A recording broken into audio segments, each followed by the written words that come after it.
Telugu మ్యాట్రిమోనీకి thanks చెప్పాలి. 26 ఏళ్ల క్రితం ఇదే తెలుగు మ్యాట్రిమోనీ ద్వారానే వేళమ్మకి పెళ్లి చేశాం. పెళ్ళంటేనే తెలుగు మ్యాట్రిమోనీనే. వెన్నుపోటులో తనకి సాయం చేసేందుకు ప్రతిగా ఒక పవర్ ప్లాంట్ ను గిఫ్ట్ గా ఇచ్చారు. ఆ ప్లాంట్ కారణంగా గతంలో ఓసారి వరద జనాన్ని ముంచేసింది. అప్పటి ప్రభుత్వం అప్రమత్తమై ప్రజల భద్రత కోసం ఆ ప్లాంట్ కు ఎన్ఓసీని రద్దు చేసింది. కట్ చేస్తే తాను నిత్యం భుజాన వేసుకుని భజన చేసే పార్టీ ప్రభుత్వంలోకి రావటంతో మళ్లీ అనుమతులు తెచ్చుకున్నారు. ఫలితంగా చరిత్రలో ఎన్నడూ చూడని విపత్తును ప్రజలకు పరిచయం చేసింది. అంత జరిగినా తమకు అండగా నిలిచినందుకు ప్రతిపక్షంపై బురద రాతలు రాస్తూ రుణం తీర్చుకుంటున్నారు. తమ స్వార్థం కోసం రాక్షసానందం పొందే ఏబిఎన్ రాధాకృష్ణ నిర్వాకాల్లో ఒకటైన యాక్టివ్ పవర్ ప్లాంట్ భాగోతంపై సాక్షి టీవీ ప్రత్యేక కథనం. బుడమేరు సృష్టించిన వరద విలయం తలుచుకుంటేనే బెజవాడవాసులు నేటికి వణికిపోతారు. ఏడాదిన్నర క్రితం రాత్రికి రాత్రి సగం విజయవాడ నగరాన్ని బుడమేరు వరద ముంచేసింది. ఈ ముంపుకు ప్రధాన కారణం ఇదిగో ఇక్కడ కనిపిస్తున్న యాక్టివ్ పవర్ ప్లాంట్. ఈ ప్లాంట్ మరెవరిదో కాదు, నిత్యం చంద్రబాబు భజన చేస్తూ వైఎస్ఆర్సీపీపై రోత రాతలు రాసే ఏబిఎన్ రాధాకృష్ణకు చెందినదే. బుడమేరు డైవర్షన్ ఛానల్లో ఏడాది పొడవునా రోజు కనీసం 2000 క్యూసెక్ల నీరు ఉంటుంది.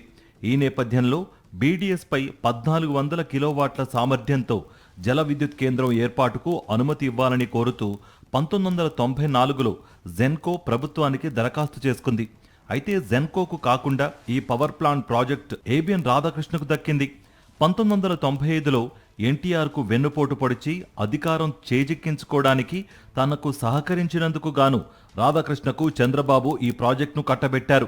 1020 క్యూసెక్లు వినియోగిస్తూ 500 కిలోవాట్ల సామర్థ్యంతో 2 ప్లాంట్ల నిర్మాణానికి రాధాకృష్ణకు చెందిన యాక్టివ్ పవర్ ప్లాంట్కు 1998 ఏప్రిల్ 13న చంద్రబాబు అనుమతినిచ్చారు. ఆ తర్వాత దాని సామర్థ్యాన్ని పెంచుతూ 1520 క్యూసెక్లు వినియోగించి ఒక్కో కేంద్రంలో 700 కిలోవాట్ల ఉత్పత్తి చేసేలా 1999 ఫిబ్రవరి 15న అనుమతినిచ్చారు. ఇదిలా ఉంటే కృష్ణానదిలో బుడమేరు ప్రవాహం కలవడానికి యాక్టివ్ పవర్ ప్లాంట్ అడ్డంకిగా మారింది. ఈ పవర్ ప్లాంట్ కారణంగా కృష్ణానదిలో కలవాల్సిన వరద వెనక్కి ఎగదన్నడంతో బీడీసీ కరకట్టకు గండిపడి తరచూ విజయవాడ లోతట్టు ప్రాంతాలు ముంపు బారిన పడుతున్నాయి. బుడమేరు వరదతో 2005లోనూ ఇదే రీతిలో విజయవాడ ముంపునకు గురైంది. దీంతో అప్పటి ముఖ్యమంత్రి YS Rajasekhara Reddy Budameru diversion canal సామర్థ్యాన్ని 37,555 క్యూసెక్లకు పెంచేలా ఆధునీకరించడం ద్వారా విజయవాడకు ముప్పును శాశ్వతంగా తప్పించాలని ఆలోచన చేశారు. అందులో భాగంగానే ఇరిగేషన్ నిపుణులతో చర్చించి బుడమేరు డైవర్షన్ కెనాల్ ఆధునీకరణ పనులకు 2008 ఆగస్టు 12న వైఎస్ఆర్ గ్రీన్ సిగ్నల్ ఇచ్చారు. ఆధునీకరణ పనులు చేపట్టడానికి వీలుగా 2009 ఆగస్టు 29న రాధాకృష్ణ పవర్ ప్లాంట్కు నో అబ్జెక్షన్ సర్టిఫికెట్ను వైఎస్ఆర్ రద్దు చేశారు. అయితే వైఎస్ఆర్ హఠాన్మరణంతో బుడమేరు డైవర్షన్ కెనాల్ ముందుకు కదల్లేదు. రాష్ట్ర విభజనకు ముందు అప్పటి సీఎం కిరణ్ కుమార్ రెడ్డి ప్రభుత్వం రాధాకృష్ణ పవర్ ప్లాంట్కు షరతులతో ఎన్ఓసీని పునరుద్ధరించింది. కానీ విభజన తర్వాత చంద్రబాబు అధికారంలోకి రాగానే రాధాకృష్ణకు లబ్ధి చేకూర్చడం కోసం బుడమేరు డైవర్షన్ కెనాల్ను ఆధునీకరణను అటకెక్కించింది.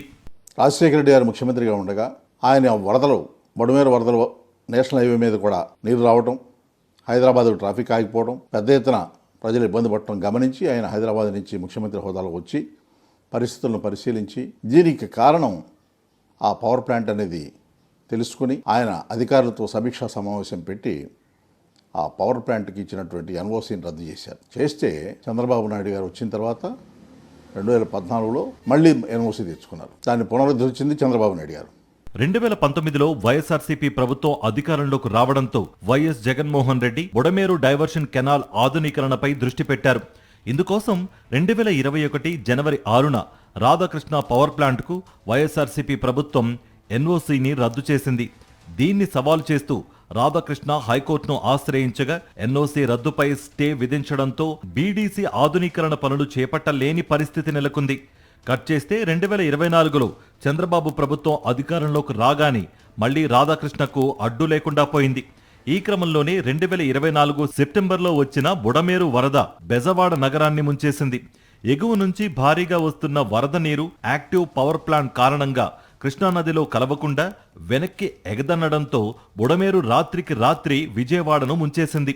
లక్షల మంది ప్రజలు నిరాశ్రయులయ్యారు. అయితే ఇంత జరిగినా బుడమేరును ప్రక్షాళన చేస్తానని చెబుతున్న Chandrababu Radhakrishna active power plant జోలికి వెళ్లలేదు. దీంతో తనకు చేసిన మేలుకు ప్రతిగా చంద్రబాబు కళ్లల్లో ఆనందం కోసం వైఎస్ఆర్సీపీపై తన పేపర్, ఛానల్లో బురద రాతలు రాయిస్తున్నారు రాధాకృష్ణ. ఈ ప్రయోజనాల కోసం, ఈ ఆర్థిక ప్రయోజనాల కోసం, ఈ అక్రమాలను సాగించడం కోసం నీకు చంద్రబాబు నాయుడు గారి అండదండలు అవసరం కాబట్టి ఇష్టారాజ్యంగా ఎదుటివారి మీద కామెంట్ చేస్తావా? ఒక జర్నలిస్ట్గా నువ్వు చేయాల్సింది అదేనా? తెలుగుదేశం పార్టీని భుజాన వేసుకునేది ఒక అధికార తెలుగుదేశం పార్టీ. ఆయన చంద్రబాబు నాయుడు గారు నాకు పత్రిక లేదంటారు. నువ్వు ఏకపక్షంగా దాన్ని తెలుగుదేశం కరపత్రంలాగా తయారు చేసావు. ఇవాళ మహిళల మీద మాట్లాడుతున్నావు.